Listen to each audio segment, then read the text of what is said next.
Oh, rinig niyo yun? Shame on you, Marcos. Ayan si BBM, oh. Nakapayong. Tingnan nyo. Oh, yan si BBM. Tumatawa na lang siya. Tinitingnan niya yung mga nagrarally doon. Sinabihan siyang shame on you, tumatawa na lang siya. Bago ang lahat guys, bago natin ito pag-uusapan, help me po muna na i-like at saka i-share itong video natin para guys kakalat ito sa taong bayan at sa mga first time na nanood dito ay makaparticipate sila, no? At sa mga first time dito sa aking channel ha, kung first time yung nanood dito at nagustuhan nyo ang ating talakayan, yung ating banatan, ay mag-subscribe na rin kayo ha para updated kayo lagi sa ating mga trending na balita. Ang subscription po ay walang bayad yan, libre lang yan, okay? So paldo na kayo dito.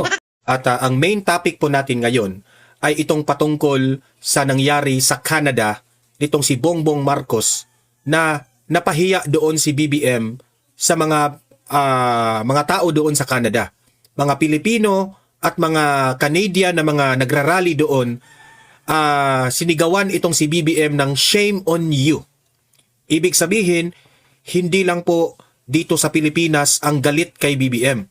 Pati doon sa Canada, ang mga tao doon sa Canada at mga Pilipino doon sa Canada, galit na rin kay Bongbong Marcos sa pamamalakad niya dito sa kanyang administrasyon o dito sa gobyerno ng Pilipinas ngayon. Okay? Yan po ang madaling salita niyan. Ngayon, atin pong intindihin kung bakit galit po ang taong bayan, bakit po galit hanggang Canada kay BBM itong mga taong ito. Yan po ang dapat nating intindihin at i-explain. Kasi po hindi po naiintindihan ng mga Pinklawan, Dilawan, mga loyalista at itong kampo ni BBM. Hindi po nila naiintindihan bakit galit na po ang taong bayan sa kanila. Bakit hanggang doon sa Canada umabot na ang galit. Okay? Mamaya ipapakita ko mismo yung video. Baka sabihin ng iba fake news, di ba? So, yan po. Ipapaliwanag natin yan. So, ito na nga. Dito, ipapakita ko sa inyo ang video kung saan napahiya itong si Bongbong Marcos. Alam mo, Bongbong Marcos, deserve mong mapahiya. Kasi it reflects kung ano yung ginagawa mo sa ating bansa. Ito po ha. Tingnan niyong mabuti. Paano siya napahiya dito? Ayan.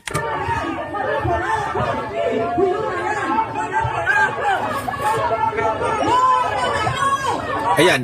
Dito sa video na ito, makikita mo na may kasama si BBM na bodyguard. O bodyguard ba yan? O tagapayong sa kanya.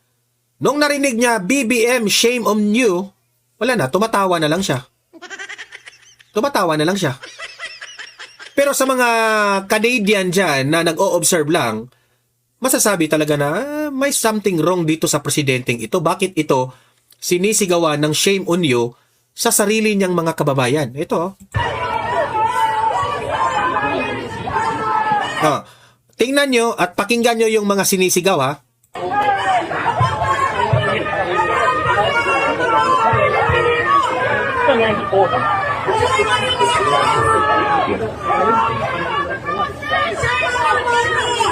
Rinig nyo yun? Shame on you, Marcos. Ayan si BBM oh. Nakapayong. Tingnan nyo. Yan si BBM. Tumatawa na lang siya. Tinitingnan niya yung mga nagrarally doon.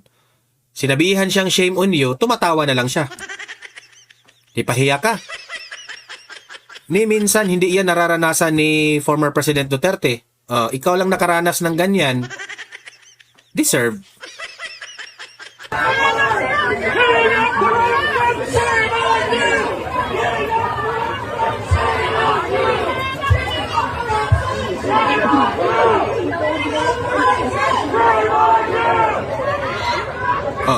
Kung i-analyze nyo, BBM, shame on you. So, hindi lang pala Pilipino ang galit sa'yo. Kasi kung, Pilipino yan, dapat sabihin nila, BBM, nakakahiya. Kasi Tagalog. Ang sinabi dyan, BBM, shame on you. So, meaning to say, merong mga foreigner na sumisigaw. Mga Canadian. Di ba? Kasi po, hindi po basta-basta sila magsisigaw kung itong mga taong ito hindi nagre-research. Nagre-research ito kung ano yung mga ginagawa mo. Kung paano mo pinatakbo ang bansang Pilipinas. Hindi naman siguro bulag ang mga ito. Di ba? kahit anong pautot mo, mag-speech ka, magpa-interview ka na ang Pilipinas, ganito na ang Pilipinas, maganda itong ginagawa ko kasi lagi naman niyang binabalita ang kanyang sarili na maganda ang nagawa, di ba? Hindi na po mabubudol ang tao sa mga pinagsasabi mo, BBM. Yan ang sabi ko sa inyo. No wonder ang mga tao po galit sa'yo. At mamaya ipapaliwanag ko yan. Bakit mas lalong nagalit ang taong bayan sa'yo ngayon? Sa Pilipinas man hanggang sa Canada. Okay? Ito, patuloy pa. Ayan, sinisigawan siya.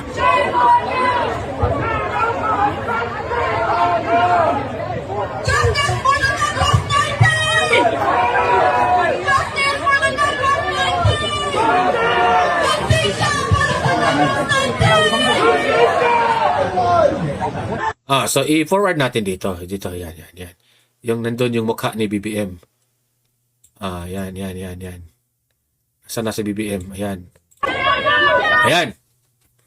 Tumatawa siya. Alam mo, BBM, sa totoo lang, no?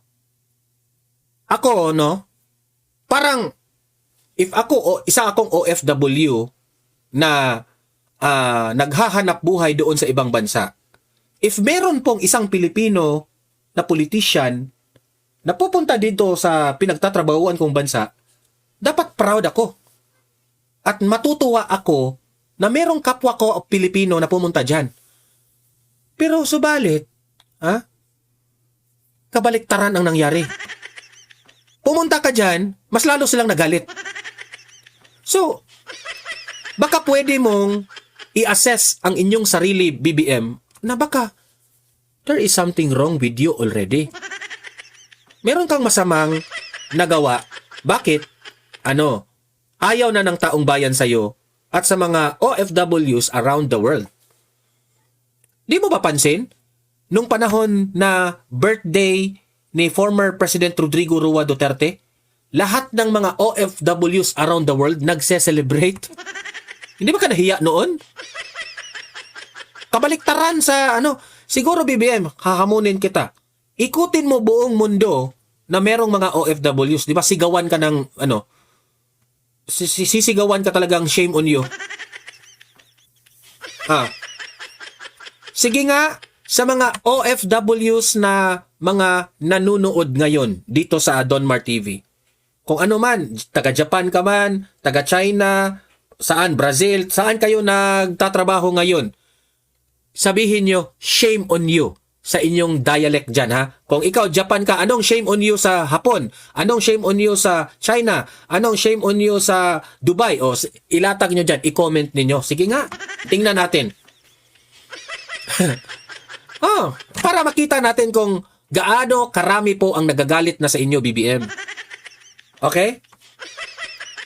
Ngayon, i-explain ko sa inyo bakit galit ang taong bayan. Unang-una, ito yung pinakaunang rason bakit galit ang taong bayan sa iyo, BBM. Ito, papakita ko sa inyo, ha. Yan. Sa ginawa ninyo kay Senator Marcoleta. Bakit nauna pang sinampahang kaso itong si Marcoleta ngayon? Dito nina Martin Romualdez, nina Zaldico, at ilan pang mga kurakot dyan sa House of Representatives. At mga ilan dito sa mga senador na nabanggit ni Zaldico. Bakit ito pang nangunguna sa pag-investigate ng flood control, which is si Marcoleta, ang naunang makulong ngayon?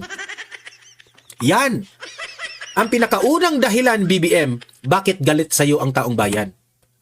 Anong sabi ni Senator Marcoleta dito? Sabi niya, utang na loob na. Utang na loob na. Utang na loob na eh. Ngayon, dahil sa hindi ko pwedeng isiwalat ang kanilang identity, kaya sinabi ko, zero in contribution. Senator Rodante Marcoleta ang nagsabi niyan. Ang ibig sabihin ni Senator Rodante Marcoleta, nung panahon ng eleksyon, marami pong mga tumulong sa kanya na hindi niya pwedeng isiwalat ang kanilang mga pangalan. Pero merong isang nagsabi na isa dito ay si Mike Defensor tumulong kay Senator Marcoleta. Meaning to say, itong tulong na ito ay hindi po ito galing na pera na tulong sa gobyerno. Private po itong mga taong ito na tumulong kay Marcoleta. Tapos, kinasuhan ng plunder si Marcoleta. Okay? Ang tanong, tama ba nakakasuhan itong si Marcoleta ng plunder sa kanyang ginawa? Tama ba? Na tumatanggap siya ng pera, donation, during the campaign na hindi niya dineclare sa kanyang salin. Sa akin naman, paano kung ginasta ko lahat yan sa election? Ginasta ko yan sa kampanya. Hindi ko na talaga yan mailagay sa salin kasi inubos ko para lang manalo siya. Diba? Pwedeng ganon. Ngayon, ito yung sinabi ng ombudsman. We honor utang na loob as one of our culture's most beautiful values. Kasi sabi ni Marcoleta, utang na loob. It is a debt of gratitude between family, friends, and neighbors. But it has no place in public office. A public servant owes no personal debt to any donor that supersedes what they owe the Filipino people. Office of the Ombudsman. Yan ang reason nila bakit kinasuhan si Marcoleta. Kasi ang sabi nila dito, basta raw public official ka, dapat raw hindi ka magkaroon ng personal debt or any donation sa kapwa Pilipino. Yan ang reason nila. Sa sinabi ni Marcoleta na utang na loob, okay yan. Kasi ganyan naman tayo eh. Isa yan sa mga ipinagmamalaki nating values as Filipino na meron tayong utang na loob. Pero wala raw room ang utang na loob sa batas natin. Yan ang sabi ng ombudsman So, sa madaling salita, kinasuhan nila ng plunder si Marcoleta dahil may ginawa raw itong anong meaning ng plunder? Tama ba na kinasuhan si Senator Marcoleta ng plunder? Ngayon, babasahin natin kung ano ang ibig sabihin ng plunder. O what is the meaning of plunder? Basing sa ginugol natin, ang meaning ng plunder is generally means to steal o nakaw. Okay? Ang plunder po generally means to steal, to rob, or take goods from place using force or fraud. Ang tanong, nagnakaw ba si Marcoleta? Nagnakaw ba siya? Paano yan? Binigay sa kanya yung pera ng kanyang mga kaibigan. Ang tanong, nakaw ba yun? Kasi nakalagay dito, ang plunder po ay isa sa mga main elements, stealing. Naniniwala ba kayong nagnakaw si Marcoleta? Stealing? Pangalawa, generally means robbing. Rob. Nang rob ba si Marcoleta? Nang rob ba siya ng bangko? Hindi naman siguro. Di ba? Or take goods from a place. Or nagnakaw ng kung ano-ano. Using force or fraud. Meaning, may kinuhang pera na force. Yung parang with force. Wala namang ginawa si Marcoleta na ganyan. Hindi naman siya nag-fraud. Kasi nagresulta, nanalo siya. So ang tanong, tama ba na kinasuhan nila ng plunder si Marcoleta? Sablay yata. Ombudsman hindi ako abogado. Isa lang akong vlogger na nagre-research. Pero basing sa research ko, parang sablay yata ang pagkaso ninyo ng plunder kay Marcoleta.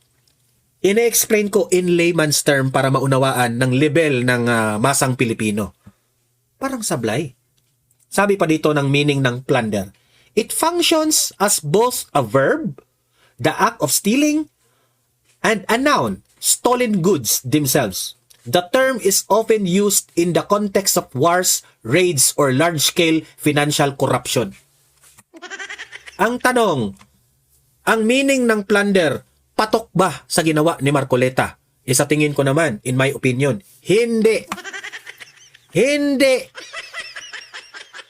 So, ikaw, Ombudsman Remulla, alam mo na si Marcoleta walang kasalanan. Pero still, kinasuhan ninyo. Kasi, alam nyo na mananalo pa rin si Marcoleta dito sa kinaso nyo sa kanya. Kasi non-bailable po ito non-bailable po itong kasong ito. Kaya pinili nila, plunder talaga, kahit alam nila na hindi ito magtatagumpay. Alam niyo ba kung bakit? Para hindi makaparticipate sa impeachment trial at hindi na makapag-investigate si Marcoleta sa flood control. Ganon ka walang hiya itong mga taong ito. Okay? So, yan ang isa sa pinaka-reason bakit galit kay BBM ang taong bayan. Ngayon, heto pa. Heto yung kung baga hinihintay nila. Sana naman totoo itong sinabi ni Clavino dito sa DOJ. Sa ombudsman ba to? Ombudsman, DOJ. Testimonya ng 8 umano'y bagmen gagamitin para sa pagsampa ng kaso versus Representative Martin Romualdez. Ito, BBM isa ito sa reason bakit galit sa iyong taong bayan. Si Martin Romualdez hanggang ngayon hindi pa nakakasuhan. Ito lang tip ko sa iyo, BBM. Kapag si Martin Romualdez ay maimbestigahan o masampahan ng kaso tapos makulong, yan ang gusto ng taong bayan. Bigyan kita ng tip, Kasi ito yung isa sa reason bakit isinusuka ka na ng taong bayan sa pinsan mong si Martin Romualdez. Ito yung balita, panoorin ninyo. Gagamitin ng Office of the Ombudsman ang testimonya ng ilang umano'y bagmen ni Zaldico para naman yan sa kasong isasampa laban kay Congressman Martin Romualdez kaugnay sa flood control scam. Ayon kay Assistant Ombudsman Nico Clavano, kukunin nila ang affidavit ng 8 sa 18 bagmen. Consistent daw kasi ang mga pahayag nila ukol sa paghatid umano ng mali-maletang pera. Pero itong si Clavano nagtataka ako ngayon dito Dahil sabi niya, consistent raw itong mga Brave 18 sa kanilang mga statements. Kaya, ang 8 na ito, gagamitin ito na parang testimonial evidence laban dito kay Martin Romualdez. Kung anong sasabihin ng mga Brave 18, imbestigahan kung totoo ba ito o hindi. Maganda ito Actually, maganda ito. Sana naman seryosohin ito ng gobyernong Marcos.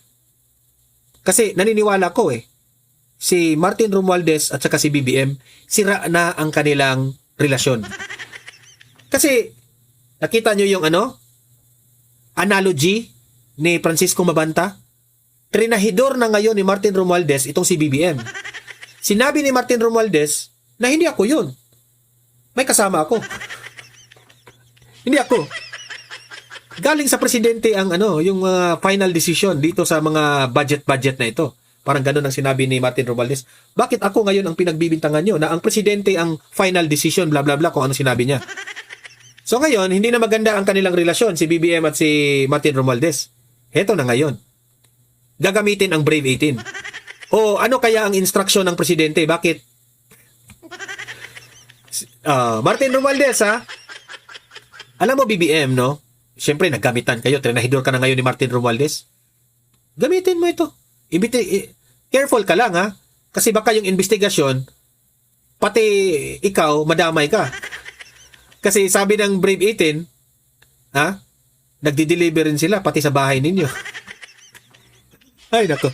Romualdez, una nang pinatawag ng ombudsman ang mga bagmen para kunan ng testimonya. Sabi ni Clavano, hinihintay na lang nila ang pirma ng 8 bagman sa affidavit para magamit sa pagkakaso. Dati nang tinawag ng ombudsman na master plunderer si Romualdez.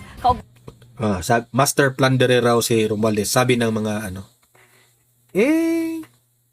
obvious. Obvious pa? Tatanong lang tayo, obvious pa? Ay, nako. Ng budget insertions at kickback scheme. Ilang ulit na ring itananggi ito ng dating House Speaker. We are looking at the individual statements and we look at their consistency. Of course, the investigators have been able to study siguro the body language, the demeanor of the affiants, and they are of the opinion that we can use it. Mga kapatid, Ruth Cabalco. So, yun po yung pinaka hinihintay dyan, kung hindi ba ito drama lang. Kasi pwedeng drama lang di ba? Na itong taong to, kakasuhan nila gamit yung Brave 18. Ingat-ingat lang, okay? Huwag lang masyadong magpapaniwala kasi alam nyo naman, itong administrasyon na ito, medyo hindi na mapagkakatiwalaan yung mga galaw. Oh, hindi naman pagkatitulaan. Ang dami ng mga instances na promises, no, are made to be broken. Dami na. Anong sabi ng ombudsman? Anong sabi nila? Hinog na. Hinog na ang kaso ni Joel at ni Cheese Escudero. Hanggang ngayon, wala na. Hindi na siguro hinog ngayon. Ano na? Kung sa Bisaya pa, giulod na, gidunot na.